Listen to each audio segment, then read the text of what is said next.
Kembali lagi di podcastnya Prodi Ilmu Komunikasi setelah berapa tahun kita Pak? 1 tahun ya Pak? Tahun lalu kita tahun lalu. Iya, sekarang Januari kita hadir lagi di podcast. Kali ini bahasannya apa yang lagi anget-angetnya, karena sekarang lagi pemilu, kita bahas tentang media sosial dan pemilu. Rame ya Pak? Beberapa belakangan ini kita lihat sekarang sudah mulai, kalau 5 tahun yang lalu itu Twitter rame banget, ada war segala macam. Sekarang malah ke TikTok. Nah ini nih Pak, ini menjadi satu, kalau buat kita gitu ya di komunikasi, menjadi satu yang menarik gitu. Sekarang media sosial kayak menjadi leading di untuk peran kampanye masing-masing calon presiden dan wakil presiden gitu.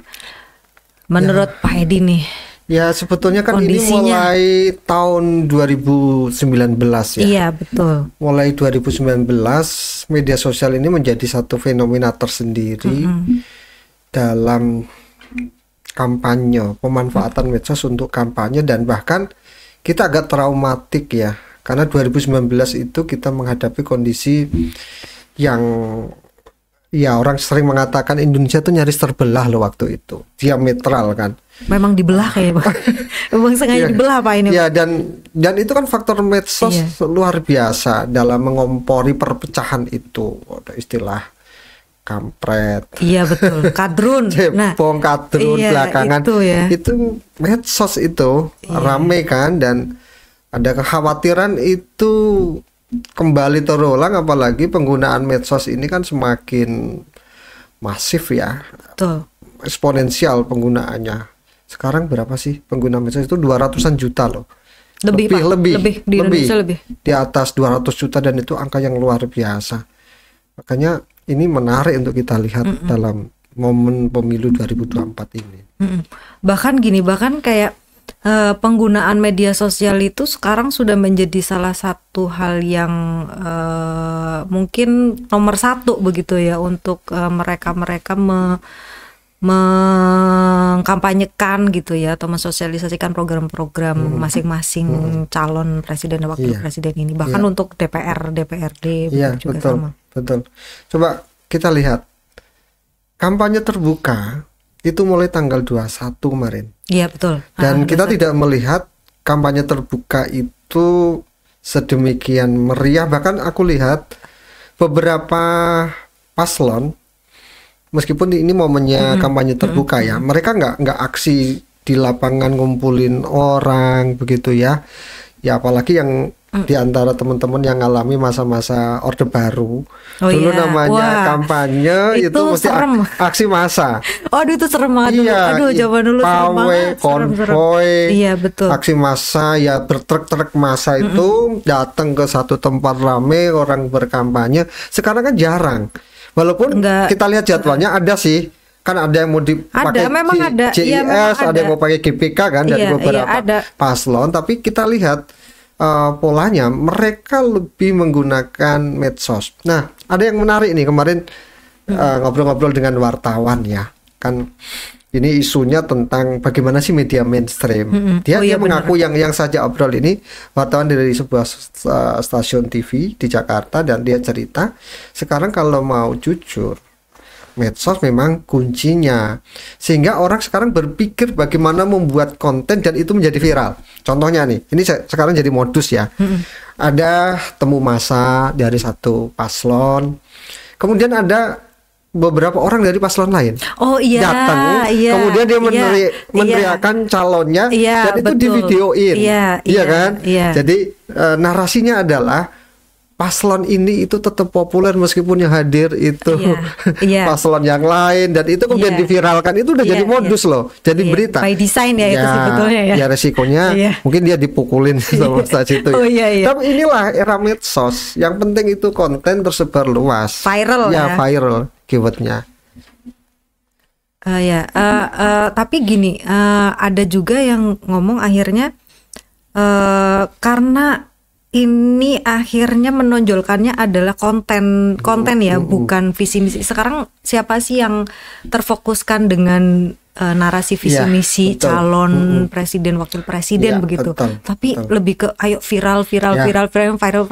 Nah, ini menurut kacamatanya Pak Edi bagaimana menghadapi itu? Iya, kan akhirnya kemudian yang artifisial itu lebih dominan dibanding hal yang substansial ya. Gimik-gimik itu lebih diperhatikan daripada visi misi. Maka akhirnya drama-drama itu dipentingkan ketimbang apa sih ide mereka. Kita lihat ya debat, kan sudah 4 kali ya.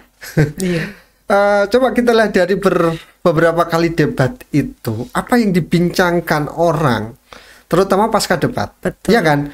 Apakah idenya ada tapi itu enggak substansial. Yang viral itu tingkah pola para kandidat ya kan, hal-hal ya.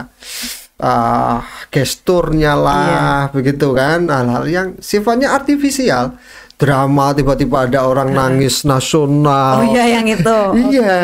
Ini kan nggak ngomongin program ya kan, tapi itulah realitasnya hari ini dunia komunikasi kita.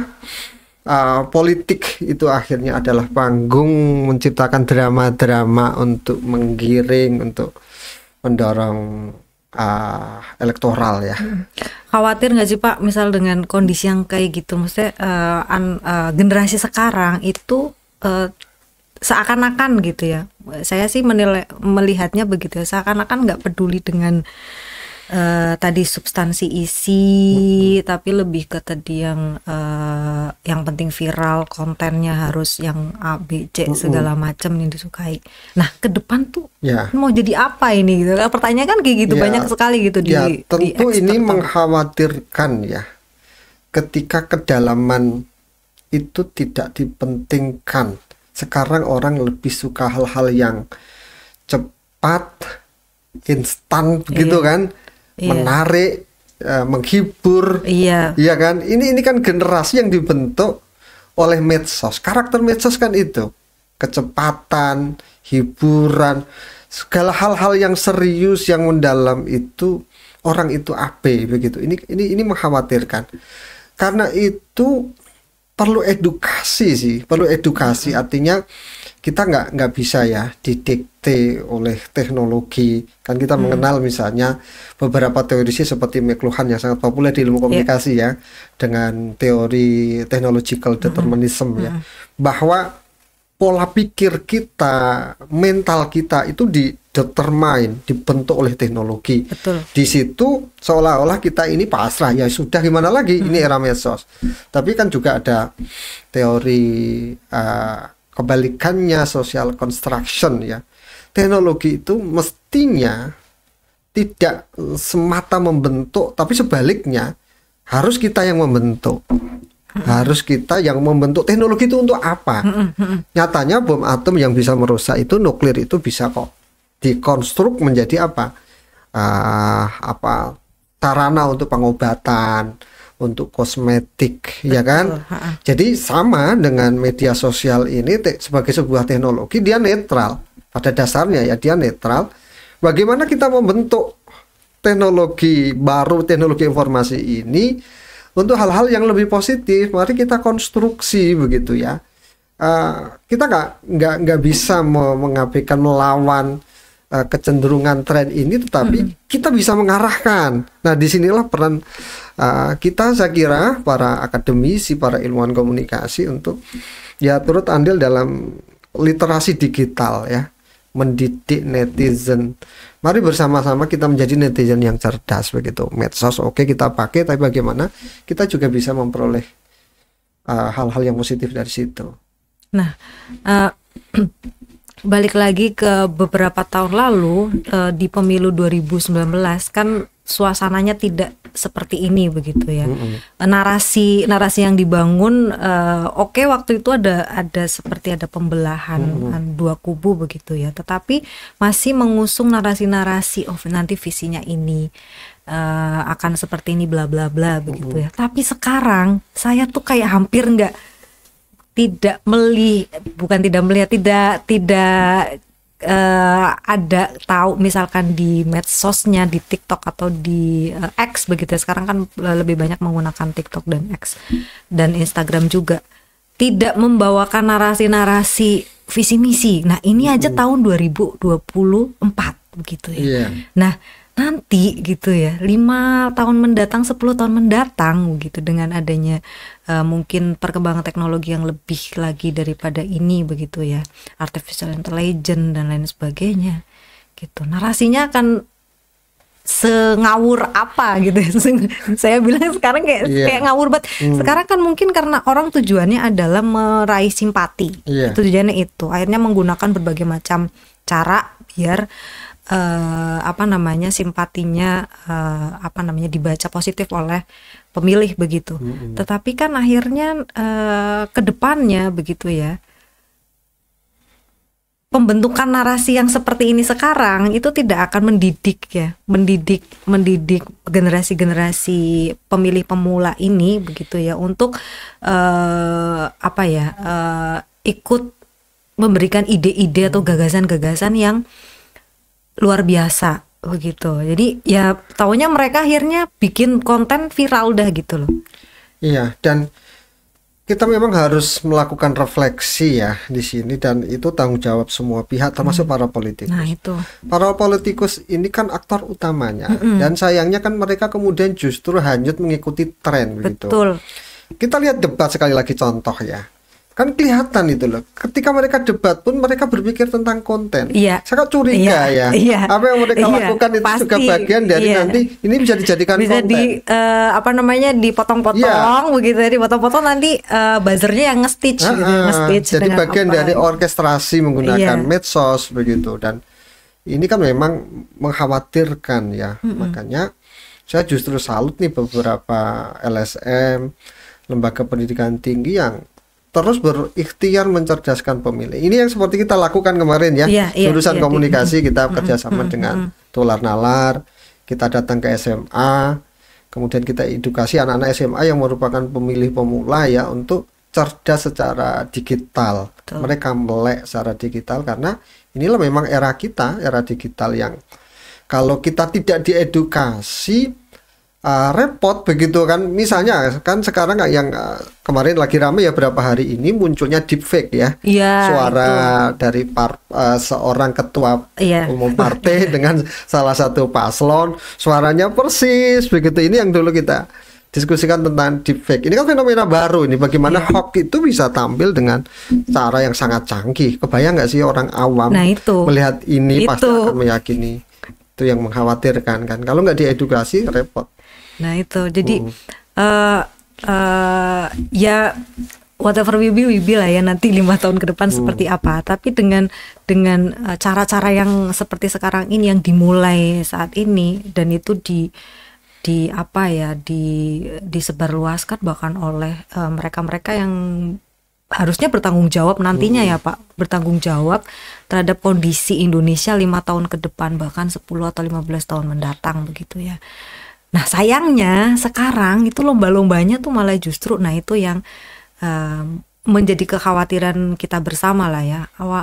Lomba-lombanya justru cuma yang penting viral, yang penting sekarang misalkan dengan narasi-narasi orangnya harus gaul misalnya, gaulnya yang gimana, yang pakaiannya seperti apa, yang harus bisa joget atau enggak, nyanyinya yang bagaimana begitu, dia suka menggunakan produk apa segala macam. Nah sekarang kan lebih dikemas seperti itu, dan itu sangat mengkhawatirkan.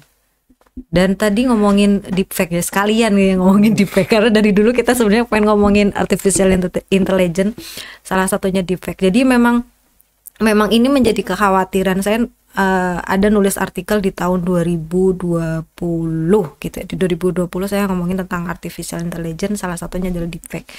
Jadi di situ gitu ya, ternyata video-video tentang salah satu tokoh begitu ya, dan kemudian bisa mirip persis seperti asli. Misalnya saya gitu ya, saya tuh bisa jadi Angelina Jolie misalkan kayak gitu ya, terus atau enggak Jennifer Lopez begitu, atau artis manapun gitu. Bahkan saya juga bisa jadi peran pria begitu dengan adanya deepfake itu. Dan yang berbahaya memang tadi Pak Edi betul, bahwa orang yang nggak tahu kalau itu adalah video rekayasa gitu ya, karena mungkin nggak kenal secara caranya personal. Gimana sih? Susah banget. Susah untuk kalau sekali lihat, saya udah lihat beberapa video deepfake-nya Barack Obama, terus ada juga Mark Zuckerberg, terus juga ada juga beberapa artis gitu ya, yang memang di TikTok ada Pak, di TikTok tuh ada deepfake-nya. Jadi beberapa artis Hollywood memang sengaja bikin deepfake begitu. Ada satu orang yang bikin itu, dan bener-bener secara personal, secara tampilan itu plek mirip sekali gitu. Jadi kalau orang mau membedakan susah. Hanya pakar IT mungkin yang tahu ya. Iya, dan yang membedakan adalah personalnya. Kalau orang tahu personalnya, misalkan ini nggak mungkin dia seperti itu cara ngomongnya, cara ininya, cara berpikirnya. Tapi bagi orang yang masih awam misalnya seperti kita, disuguhi video yang seperti itu dan gak ngerti bahwa itu deepfake ya, ya menerima saja, dan ini kacaunya nanti ke depan mungkin akan lebih kacau seperti itu begitu ya, teknologi yang seperti itu. Atau gini, orang-orang awam kalau menurut saya ya, mudahnya itu lihat beberapa situs atau media yang menyediakan jasa semacam verifikasi hoax seperti Mavindo ini kan LSM. Dia punya situs yang biasanya secara rutin mereka update informasi ini fakta atau hoax.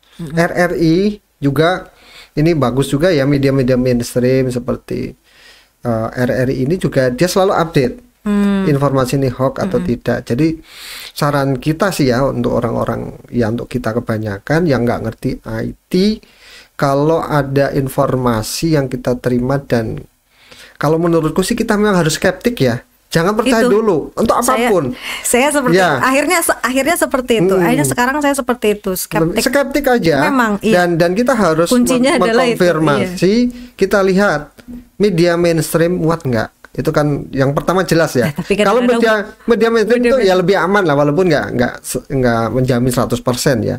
Karena media mainstream itu kalau dia mau nyebarin hoax resikonya panjang. Dia akan ditinggalkan halayaknya kan.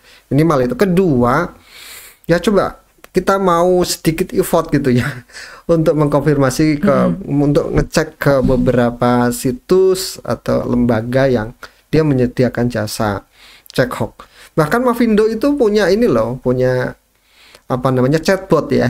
Ada chatbot yang biasa pakai WA itu bisa, itu ada nomor-nomornya. Mungkin nanti bisa dicantumkan di bawah. Takutnya nomornya udah kehack nih Pak. Saya takut juga nih nomor WA-nya.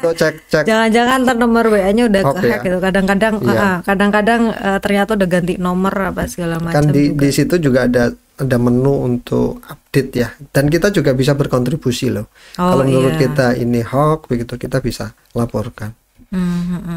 Ya memang ke depan